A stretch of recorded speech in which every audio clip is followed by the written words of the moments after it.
וואי וואי, הכל עף, הכל נשבר. Imagine you go to work one day, you open up your shop, you're minding your own business, and then, boom, a missile blows up your whole store. You are lucky to be alive. Would you want your government to do whatever it takes to stop those missiles from targeting you? Your home? Your shop? Your kids? Yeah, you would. And so would I. Now, I understand that some of you may think, hey, I have no dog in this fight. You're not Jewish, you're not Muslim, you're not Israeli, you're not Palestinian. And I get it. That's fair. But when American Jews are being targeted on American streets by American Palestine supporters, would you care then? Because that's exactly what's happening.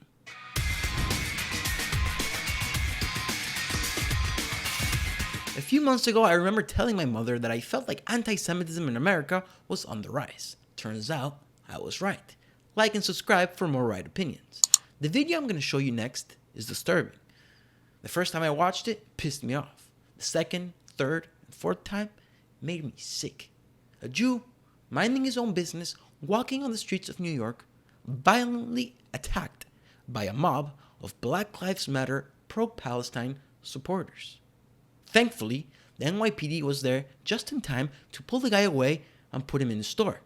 If you could see closely at the end of the video, the guy's face filled with blood, and the police officers are fighting the BLM mob to keep them away. Check it out. These niggas is terrible. They will break those windows. Move back. Don't drive a local like that. Don't drive a local like that.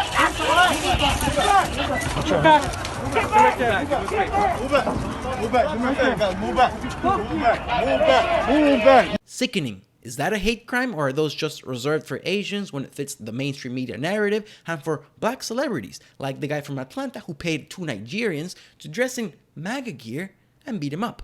Or the NASCAR driver who said he found the news in his garage? Turns out those are both fake news. This one is real. Where's the outrage? Any outrage? Nope. So, to those who have no dog in the fight, I ask you this. Does this bother you? American Jews hunted down in American streets? Please, comment down below. I'm very interested in knowing your opinions. I wonder how the Jewish social justice warrior Black Lives Matter supporters are dealing with this. Are they pro-Palestine? Are they pro-Israel? What a conundrum. I bet they can't deal with it. Maybe they need a safe space. But enough about America. Let's talk Middle East. Why are things popping off now? Things have been relatively quiet since 2014, the last time I was there. There's me in a bomb shelter because, Hamas. So why now? Why are things popping up now? What changed? Well, we got a new president, Palestine Joe.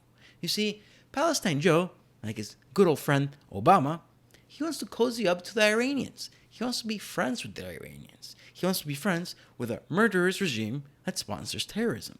Because Palestine Joe, he's a little blind. He doesn't see threats. He doesn't see the Iran threat, and he never saw the China threat. In fact, and I quote, he said, China cannot eat our lunch. Actually, they're eating our lunch right now. Come on, Palestine Joe. He's too dumb to see the threat, and his IQ is very low. So Iran is taking advantage of the situation. In 2014, Iran supplied Hamas with the rockets they fired into Israel. In 2021, it is no different. Here's the spokesman of Hamas thanking Iran for the missiles. And keep in mind, thanks to Biden, we're trying to be friends with Iran. Check it out. إن إدخال المقاومة للصاروخ الجديد بدر 3 الذي ضرب مدينة عسقلان المحتلة للخدمة العسكرية. I don't know why I play that, considering I don't speak Arabic, and I'm quite sure you don't either, but I don't know. It's still worth something to look at it.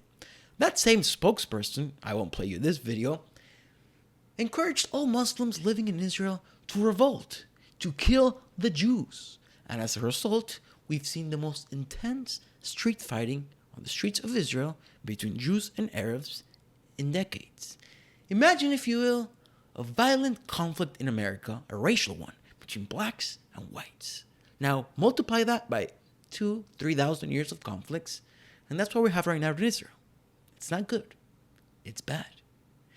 And you have one side encouraging to de-escalate the situation, the Israelis, while the other side encourages to murder innocent people, Hamas. Moral equivalence, anyone? No. But if you ask CNN, the New York Times, and the mainstream liberal media, they will tell you yes. Moral equivalence. No. The wonderful and righteous leader of Hamas took to Twitter to celebrate the bombing of Tel Aviv. Let me read it to you. It's quite endearing. The bombing of Tel Aviv and the oil pipeline facility between Ashkelon and Eilat.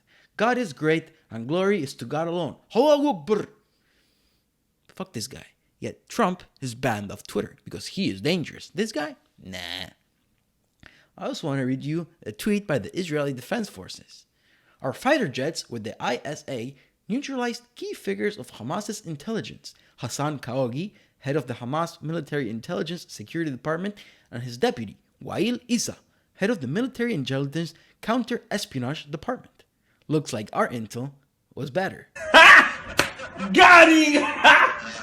Got him! You know what this is here? It's a map of Israel, yes, but the pins, what are they on? Coffee shops? Restaurants? No. Those are locations where missiles fell. Now you might think, oh, wow, Israel had a rough day. And that's understandable until you realize, no, that's just over the span of 1 hour. You see, Hamas tries shooting as many missiles at once as possible in order to defeat Israel's Iron Dome. Thankfully, the Iron Dome, most of the time, holds steady, and thank God. Here's a little clip of the Iron Dome protecting innocent lives.